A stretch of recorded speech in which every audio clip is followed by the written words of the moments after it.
9-16 მარტს თბილისში, გარდაბანში, გორში, ბათუმსა და წყალტუბოში მომხმარებლის დაცვის მეოთხე საერთაშორისო კვირეული იმართება. კვირეული 9 მარტს თბილისში გაიხსნა და გახსნით ღონისძიებას 200-მდე სტუმარი დაესწრო. კვირეულის ჩატარება მომხმარებელთა უფლებების დაცვის საერთაშორისო დღეს უკავშირდება, რომელიც ყოველწლიურად 15 მარტს აღინიშნება. მეც ამ თემაზე ჩვენი სტუმარი საქართველოს კონკურენციისა და მომხმარებლის დაცვის სააგენტოს თავმჯდომარე ბატონი ირაკლი ლექვინაძე გვეტყვის. ბატონი ირაკლი, თქვენი ნახვა ყოველთვის რო გვიხარია, ეს ახალი არ არის, იმიტომ რომ ეხება მთავარ თემას მომხმარებელთა დაცვის უფლებებს. რა არის ეს კვირეული, რას გულისხმობს და მთავარი მიზანი რა არის? მომხმარებელთა დაცვის უფლებებს და უფლებების დაცვას. კი ბატონო. მოგესალმებით. მოგესალმებით, მადლობა. კიდევ ერთხელ ამ თემის კი ბატონო. აქტუალიზაციისთვის, იმიტომ რომ თქვენთან ძალიან ხშირად ვსაუბრობთ ამ თემებზე და თემები მართლაც მრავალმხრივია. ამჯერად ჩვენ ყოველ წელიწადში ერთხელ მარტის თვეში, როდესაც მთელი მსოფლიოს მასშტაბით აღინიშნება მომხმარებლის დაცვის საერთაშორისო დღე, საქართველოშიც იმართება კვირეული და მისი მთავარი მიზანი არის იმის უწყებები, რომლებიც ერთობლივ ვართ ორგანიზატორები ამ კვირეულის, ეს არის 6 მარეგულირებელი უწყება, ვინც საქართველოს პასუხისმგებელია მომხმარებლის უფლების დაცვაზე და პროდუქტის უსაფრთხოებაზე. თბილისში და რეგიონებში ვახორციელებთ შეხვედრებს მოქალაქეებთან, მომხმარებლებთან და ვაცნობთ იმ აქტუალურ საკითხებს და ასევე იმ მთავარ საკანონმდებლო მიღწევებს, რაც ჩვენ ქვეყანას გააჩნია, იმიტომ რომ ინფორმირებული მომხმარებელი არის უფრო მეტად დაცული და მთავარი მიზანი არის ინფორმირება ჩვენი მომხმარებლების და მოქალაქეების, იმიტომ რომ რაც უფრო მეტი ვიცით ჩვენი უფლებების შესახებ, მით უფრო არის, ასე ვთქვათ, გარანტირებული ჩვენი უფლებები და წელს თბილისის გარდა და ბათუმის გარდა შეირჩა გარდაბანი, გორი და წყალტუბო. ამ კვირეულის ერთ-ერთი მთავარი მიზანი არის ისიც, რომ იმ რეგიონებში, სადაც ეთნიკურად არაქართველი მოსახლეობა, მათ ჩვენ სომხურად და აზერბაიჯანულადაც გვაქვს ეს ბროშურები, სადაც ძირითად საკითხებზეა საუბარი და პლუს ასევე ერთ-ერთი მიმართულება, ინკლუზიური მიმართულება, სადაც ჩვენ გვაქვს სპეციალური შრიფტით გაკეთებული ბროშურები, სადაც ამ ფართო მოწვას ვაკეთებთ ამ მიმართულებით და 6 უწყება დავდივართ რეგიონებში და საუბრობთ მაგალითად დაზღვევაში, საფინანსო სექტორში, ენერგეტიკაში, კომუნიკაციების სფეროში თუ სურსათის უნებლობის და სხვა დანარჩენში როგორია. უკავშირი როგორია ბატონო? კითხვები არის ძალიან ესეთი აქტიური, ყველა საათს შეხება, განსაკუთრებით ონლაინ ვაჭრობასთან და ეს მზარდის სფეროა ძალიან და განსაკუთრებით ქართველებს ძალიან უყვართ გამოწერის სერვისით სარგებლობა.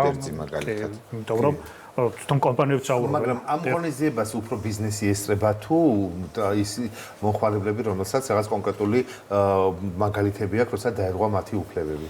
ამ ღონისძიებებს ესწრებიან მოქალაქეები, მომხმარებლები, რეგიონებში მხარს გუჭერენ ადგილობრივი მუნიციპალიტეტის ხელმძღვანელობები და რეგიონის ხელმძღვანელები, ანუ გუბერნატორები და მათთან ერთად ჩვენ ხვდებით მოქალაქეებს. რაც შეეხება ბიზნესს და განსაკუთრებით აი მცირე საშუალო ბიზნესს და ესე შემდეგ, მათთან ჩვენ ცალკე შეხედულები გვაქვს, რომ მაგალითად როგორ უნდა იმუშაონ სწორად, რა უნდა გააკეთონ, რომ საავადმყოფო პოლიტიკა იყოს გამართული და მომხმარებელთა პრეტენზია არ იყოს მათ მიმართ. მაგალითად რა არის ყველაზე ერთი ხშირი დარღვევები მომხმარებლის, რომელზეც მაგალითად ამ შეხვედრებზე საუბრობენ ჩვეულებრივი ადამიანები? ძირითადად ჩვენ სფეროს რო შევხედოთ, რაც ჩვენ ვფარავთ, არის ონლაინ ვაჭრობის მიმართულება, ძირითადად 70%-მდე ონლაინ ვაჭრობით დროს ხდება პრეტენზიის წარმოშობა. ეს არის ძირითადად რა ჩამომივიდა. ხო, ეს არის ძირითადად ტექნიკა და ტანსაცმელი, იმიტომ რომ ყველაზე ფართო და მოწვადი სფეროა. მეორე პოზიცია არის აი მომსახურების სერვისი, ანუ მაგალითად უცხოეთთან გამოვწერე რაღაც ნივთი, ან თუნდაც ავტომობილი და ლოჯისტიკურ მომსახურებას ახორციელებს ქართული კომპანია და გზაში შეიძლება დაზიანდა ნივთი, ან გაატყდა, ან არ ჩამოვიდა საერთოდ, ან რაღაცა სხვა ჩამოვიდა, ასეთ შემთხვევაში ეს გაზრდილია ბოლო პერიოდში და ეს ამასთან ერთად ეს მიტანის სერვისები, ზოგჯერ ენის ბარიერის საკითხია, ზოგჯერ აქაც ნივთის დაზიანების ნაწილია და ეს კონტექსტი ძალიან აქტუალურია მთლიანობაში. რამდენიმე აქტუალური განწყობილება იყო გასულ წელს, მე ვფიქრობ, ჩვენი მოქალაქეებისთვის იქნება საინტერესო, რომელიც დადგინდა სტანდარტის სახით, მაგალითად, აი ყველას გვიყიდია ბილეთი სპორტულ ღონისძიებაზე, კულტურულ ღონისძიებაზე, ცნობილი პლატფორმების საშუალებით. ადრე იყო ესეთი შემთხვევები, როდესაც მაგალითად შეიძლება გაუქმდეს ეს ღონისძიება, იქნება სპორტული, კულტურული თუ ესე შემდეგ და ყველა პლატფორმა იღებს საკომისიოს. აი ესეთი ბილეთის ყიდვის დროს და თუ უქმდება ღონისძიება, ბუნებრივია ის ვალდებულია რომ დააბრუნოს ბილეთის ღირებულება, თუმცა არ ბრუნდებოდა საკომისიო და ჩვენ მივიღეთ გადაწყვეტილება, რომ მომხმარებლისგან დამოუკიდებელი მიზეზის გამო, როდესაც ხდება მსგავსი ღონისძიება, ნებისმიერ პლატფორმა ვარდებულია ეს დაბრუნდეს საკომისიოსთან ერთად და ამით პრევენცია გაუკეთდა აი სოფლიოში რამდენიმე ქვეყანაში იყო ძალიან ესეთი ტალანტური სქემები და აი მაგის როცა სპეციალურად ჩდებოდა ინტერნეტში რეკლამა, მე თვითონ ღონისძიება უქმდებოდა, საკომისიო კომპანია რჩებოდა და ნუ ბილეთს ფულს აბრუნებდა. რადგან ბილეთები ახსენეთ აქვე ჩაგეკითხებით, რაოდენობაზეც შეზღუდვა დაწესდა როგორც ვიცი ხომ, ერთ პირს არ აქვს ვთქვათ საშუალება რომ ძალიან ბევრი ბილეთი შეიძინოს და ამასთან დაკავშირებით. ეგ უკვე ვინც ორგანიზატორია, მის მიერ განსაზღვრული შეზღუდვა ეს თუ წინასწარ გაცხადებულია და მომხმარებელმა იცის, ბუნებრივია. ჩვენ ნაწილი ეგ არ არის. ჩვენ ნაწილი უბრალოდ ამ კონტექსტში ეხება. ბატონო ირაკლი, აი კვირეულის ფარგლებში, როდესაც ადამიანებს ხვდებით და ისინი ამბობენ თავიანთ კონკრეტულ მაგალითებზე და რა თქმა უნდა, ალბათ ითვალისწინებს რჩევებს, კონსულტაციებს როგორ მოვიქცეთ. მაგალითად, მე შემიძლია მაყურებლისთვის უფრო თქვა საჩინო რომ გახდეს, ჩემი კონკრეტული მაგალითი მოგიყვეთ. მიუხედავად იმისა, რომ არაერთხელ წამიკითხავს კონკრეტული მომხმარებლის ასეთი ფაქტი რომ შეუკვეთა რაღაც, არ ჩამოვიდა ის რაც შეუკვეთა, მე როდესაც კითხვა გააგზავნა რომ ეს ის არ არის, დაბლოკეს. ანუ გვერდმა დაბლოკა. მიუხედავად ვიცი რომ ასეთი რამ შეიძლება იყოს, მე მაგალითად მაინც შევუკვეთე ისეთ გაყიდვების გვერდს, რომელსაც არც ტელეფონი უწერია, არც არაფერი და უბრალოდ ალბათ გამიმართლა რომ არ შემხვდა ასეთი. როგორ ვიქცევით ასე დროს, ვიცი რომ ასეთი რისკის ქვეშ ვარ, მაგრამ მაინც ვუკვეთავ. როგორ უნდა მოვიქცე? არა და ნივთი მჭირდება. კი, ანუ ნახეთ თქვენ გაგიმართლათ და ეს კარგია, მაგრამ მაინც აქ ალბათ ციფრთხილე მართებს მოქალაქეს, როდესაც მაგალითად სოციალურ ქსელში ხვდებით თუნდაც ფიზიკურ პირს, გვეუბნება რომ ხამის ფიზიკურ ანგარიშში ჩარიცხოს, მისი მიკვლევადობა არის ძალიან რთული და შეიძლება აი რეკლამაც მართლა მშვენივრად ხონდეს თავის გვერდზე აწყობილი, რომ ძალიან მიზიდულობას იწოდეს, მაგრამ თუ არ ვიცით მისი რეგისტრაციის ნომერი, როგორც მეწარმეს არ ვიცით მისი იდენტიფიცირებოთ, აი როდესაც პირველად მივწერთ, რა შეიძლება მოვიტყო. თუ ის ინდმეწარმეა, ინდმეწარმის დამადასტურებელი დოკუმენტი არის ძალიან მნიშვნელოვანი ესეთ დროს, რომ მიკვლევადი იყოს პრობლემის წარმოშობის შემთხვევაში. მე მინდა დავადასტუროთ ჩემი პირადი მაგალითი და ნუ აი ძალიან მადლობელი ვარ, რომ აი დაბრუნდა ის და მე ვიბრძოლე ამაზე, რა თქმა უნდა, ჩემმა შვილმა და დიშვილმა და ნუ ძალიან თუ შედეგი გქონდა. ძალიან აი როგორ გითხრა, აი ეს არის პირადი ჩემი მაგალითი. სოციალურ ქსელებში კიდევ ერთი აი სულ ეს პრობლემა არის, მაგალითად რაღაცა ნივთი იყიდება და როდესაც რა ღირს ფასი და ქვემოთ მოგწერეთ პირადში და არის ნერვების წვეტა რომ რატომ წერთ პირადში და ეს ის დასჯადია თუ არა? ეს არის არასწორი პრაქტიკა, რომელიც ექვემდებარება გამოსწორებას და ითვლება დარღვევად, თუ მოქალაქე მოგმართავს და გვეტყვის, რომ აი ასეთ შემთხვევაში აქვს სოციალურ ქსელში. ჩვენ გადაცემაში მქონდა ამ თემაზე საუბარი და მახსოვს, რომ მაშინ აღინიშნა, რომ ეს ერთ-ერთი დარღვევა არის, მაგრამ თუმცა არ გამოვიწყო რომ პრაქტიკა მაინც მიმდინარეობს. ამას იყენებენ რიგი კომპანიები მარკეტინგული აქტივობისთვის, რომ შემდგომ ამით ზრდიან. ბატონო ირაკლი, აი თქვენი დაკვირვებით რამდენად არის გაზრდილი საზოგადოებაში ცნობიერება ამ საკითხთან მიმართებაში? ჩვენ მაგალითზე გეტყვით, რომ უკვე 3 წელზე მეტია, 2022 ნოემბრიდან არის აღსრულება დაწყებული, გასულ წელს 75%-იანი ზრდა იყო ჯამში მოქალაქეების მომართვიანობის. ანუ ეს ნიშნავს, რომ გარდა იმისა, რომ შეიძლება ონლაინ ვაჭრობა იზრდება, გარდა იმისა, ამის გარდა არის საკითხი, როდესაც მეტმა იცის საკუთარი უფლების შესახებ და თუ ერთ შედეგი აქვს, სხვებს უყვებიან, რომ აი კონკრეტული შედეგი დადგა და ჩვენ გაწყვეტილებს 90%-ზე მეტი მოქალაქეების სასარგებლოდ წყდება. თუ პირველ ორთვეს შევხედავთ, აი 2026 წლის გაორმაგებულია შარშანდელ ორთვესთან დაკავშირებით და ეს ჩვენთვისაც გამოწვევა ახლა, იმიტომ რომ რესურსი ჭირდება ამ ყველაფერს. მაგრამ ჯერჯერობით ვწდებით და ნუ ეს ადასტურებს, რომ ცნობიერება მზარდია და აი რეგიონებში როცა ჩვენ ვაკეთებთ შეხვედრებს, აი რეგიონების წილი ყოველთვის იზრდება ხოლმე, თბილისის ყოველთვის 80%-ს ფარგლებს სტანდარტულად, მაგრამ აი რეგიონალური შეხვედრების მერე რეგიონებიდან ძალიან. ხო და აი ნახეთ, თქვენ ახსენეთ გარდაბანი გორი და მე და გოდერძი გულში გაგვიჩნდა სურვილი რომ მიემატოს ამას ზუგდიდი ზუგდიდი იყო შარშან ამიტომ აი გითხარით სხვა ქალაქები თუ მიემატება და კვირეული თუ გაფართოვდა კი კვირეულის ფარგლებში ხა ზოგადად თბილისის გარდა კიდე 4 რეგიონალურ ქალაქს ვიღებთ შარშან იყო ზუგდიდი სხვა შორის ზუგდიდი ყოველთვის გამორჩეულია ძალიან აქტივობით იმიტომ რომ ძალიან ისეთი აქტიური ემოციური ხალხი ვარ ჩვენ მარტო ამ უწყების ხაზით არა ბევრი უწყების ხაზით გქონდა შეხება და ყოველთვის ძალიან ესეთი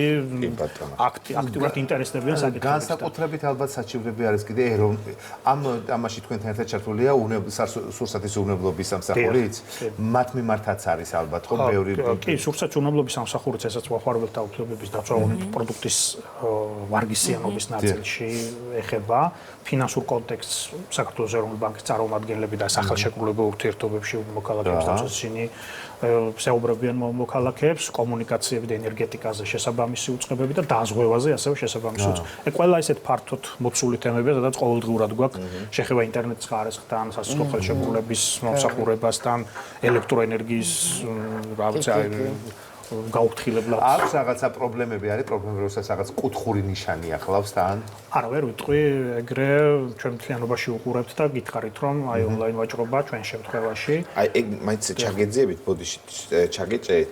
ონლაინ ვაჭრობა, ეს სტატისტიკა როგორ ჩანს, დიდ ქალაქებში, მეტროპოლიებში, მეგაპოლისებში უფრო მეტია თუ რეგიონებში და თუ ერთნაირად? თბილისია წამყვანი, დაახლოებით 80% მოდის თბილისიდან. ძირითად პრობლემა თბილისი. შეიძლება სადღაც ახლა რეგიონებშიც აქტიურია ეს ონლაინ ვაჭრობა, მაგრამ მომართვიანობაში ესე ჩანს. მაგრამ მაინც ცოტა უფრო მეტია, ხო, შედარებით რეგიონებიდან, ვიდრე ვთქვათ ადრე. რეგიონები ბათუმია აქტიური, ქუთაისია აქტიურია, ზუგდიდია, ეს ქალაქების ჭრილში თუ შევხედავთ, დაახლოებით ესეა, მაგრამ რადგანაც ახლა თბილისი უფრო ესეთია ეკონომიკურადაც და საოჭრო ობიექტების კუთხითაც ბევრად უფრო ფართოა, ამიტომ მოდით მაყურებელს ეხლა ჩვენ მთელი ქვეყანა გვიყურებს, ვუთხრათ აი გორში, ბათუმში, წყალტუბოში, თბილისში უკვე იყო 9-ში. რომელ რიცხვებშია დაგეგმილი შეხვედრა? ხვალ შეხვედრა იქნება ბათუმში. ხვალ არის 15. ხვალ არის 15, 16-ში დასრულდება კვირეული ოფიციალურად უკვე წყალტუბოში და იყო გარდაბანში და გორში უკვე შეხვედრები, ნუ თბილისში გაიხსნა. სად გაიმართება ეს ღონისძიება? და როგორ მოხვდნენ ადამიანები? ამას ჩვენ თვითონ ვარჩევთ ისეთ ქალაქებს, საიდანაც შედარებით სხვასთან შედარებით შეიძლება აქტივობა ნაკლებია და მიზანი არის, რომ ახლოს მივიდეთ. არა, აი მე მაგალითად წყალტუბოელი ვარ და გიყურებთ ახლა და მომინდა მოსვლა. სად უნდა მოვიდეთ ცნობილია, მერიაში მოვდივარ თუ კი, ძირთადად ადგილზე ჩვენ ადგილობრივ მუნიციპალიტეტებს ვთხოვთ ორგანიზებას, ინსტიტუციის და იქ არის ხოლმე ისინი უწევენ ორგანიზებას ადგილობრივი მოქალაქეებთან კომუნიკაციას. და ისიც საინტერესოა, როგორ რეჟიმში მიმდინარეობს თვითონ ეს პროცესი? კი, ეს არის თვითონ საუბარი უფლებებზე და ძირითად საკითხებზე და შემდგომ ბუნებრივი არის კითხვა-პასუხის რეჟიმს და კონკრეტული кейსებით ხდება საუბარი, ანუ თუ აი მაგალითად რა იყო პრობლემა, რა გადაწყდა და როგორ გადაწყდა და ეს საკმაოდ ესეთი მრავალმხრივი თემაა. ძალიან მნიშვნელოვანია ის რომ მსგავსი შეხვედრები იმართება. ჩვენ ის გადაგვჩენია რომ მომხმარებელს ადამიანებს ტელემაყურებლებს რომელიც ახლა ტელევიზორთან სხეთხართ და გვიყურეთ გამოიყენეთ ეს შესაძლებლობა თქვენ თვითონ დაიცავით თქვენი უფლებები რითაც ავტომატურად სხვისი უფლებებიც იქნება შემდეგ დაცული. მე როდესაც სოციალურ ქსელებში ადამიანებს წერთ რომ წერ და ვაპროტესტებ რომ ამ პროდუქტს რომ ყიდი და პირადში რო წერ ადამიანებს ეს დასჯადია და ეს არ შეიძლება და არ კრძალულია. ამით ის და ამასთანაც მომწერეთ რომ ჩვენ ახალი დამწყებები ვართ და მადლობა რომ რჩევა მოგვეცით მითხრა და ამიტომ ყველამ ერთად დავიცვათ ჩვენი უფლებები და მთლიანობაში შემდეგ ეს კონკრეტული პრობლემები არ იქნება და ძალიან ადამიანურ ენაზე რო ვთქვათ ვიღაც არ გაბედავს რომ მოგვატყუოს მისი სურვილი. ანუ ეს პასუხისმგებლობა ძალიან მნიშვნელოვანია თვითონ მოვაჭრეების. ასე რომ ხვალ ბათუმში და ზეგ უკვე წყალტუბოში იქნება ეს შეხვედრა და აუცილებლად ბათუმელებო, აჭარლებო, წყალტუბოელებო და ესწარით ამ შეხვედრას და დაასვით თქვენი კონკრეტული მაგალითები და შეგიძლიათ დავამატებთ შეიძლება 15-20 არის ცხელი ხაზი, იმიტომ რომ ნებისმიერ მოქალაქეს შეუძლია პირველადი კონსულტაცია მიიღოს ნებისმიერ პირველად პრობლემაზე და კიდე ეს მას მინდა ხაზი გავუსვა რომ საქმის წარმოება მომართვა განაცხადის შემოტანა და პროცესში მონაწილეობა არის აბსოლუტურად უდანახარჯო ყველა მოქალაქეებისთვის და ანონიმური. ანუ არა ანონიმური ხო როგორც სხვა მესამე პირს არა მაგრამ როდესაც მოვაჭრეს და მოხმარებელს ეხება ის ბუნებრივია პრეტენზია ორივე მხარე იცნობს პრეტენზიას. კი ბატონო. დიდი მადლობა. გადაწყვეტილებები არის საჯარო, ყველა გადაწყვეტილებები. კი, ხო, მთავარია მე რომ თქვენ მოგწევთ ეს ანონიმურია იმ შემთხვევაში თუ ძალიან სასამართლო პროცესები რამდენი აღარ განმეორდა თუ არა და იმიტომ რომ ხშირად მომხმარებელი ამის გამო აღწერს რომ არ უნდა რომ ვიღაცამ გაიგოს რომ რაღაც გააპროტესტა და ეს ასე არ არის. იგეგმება რომ აი გაფართოვდება უფრო ეს კვირეული და უფრო მეტი იქნება. ეს კარგი კითხვა, იმიტომ რომ ჩვენ რასაც უყურებთ მსგავს ტიპის ინფორმაციაზე, ხა 6 მარეგულირებელი უწყება ვართ, შეიძლება წელიწადში ერთხელ 5-4 ქალაქი რეგიონის გულისხმობ თბილისის გარდა არ იყოს საკმარისი, ამიტომ ჩვენ ვფიქრობთ, რომ არ დაველოდოთ ამ საერთაშორისო დღესთან პერიოდულად რეგიონებში აქტიურად ისედაც ხდება ეს შეხვედრები და ყველა უწყება ცალ-ცალკე აკეთებს, მაგრამ ჩვენი ვფიქრობთ, რომ აი მომავალში ეს გავაფართოვოთ ეს ჩვენი სტუმარი საქართველოს კონკურენციისა და მომხმარებელთა დაცვის სააგენტოს თავმჯდომარე ირაკლი ლექვინაძე იყო.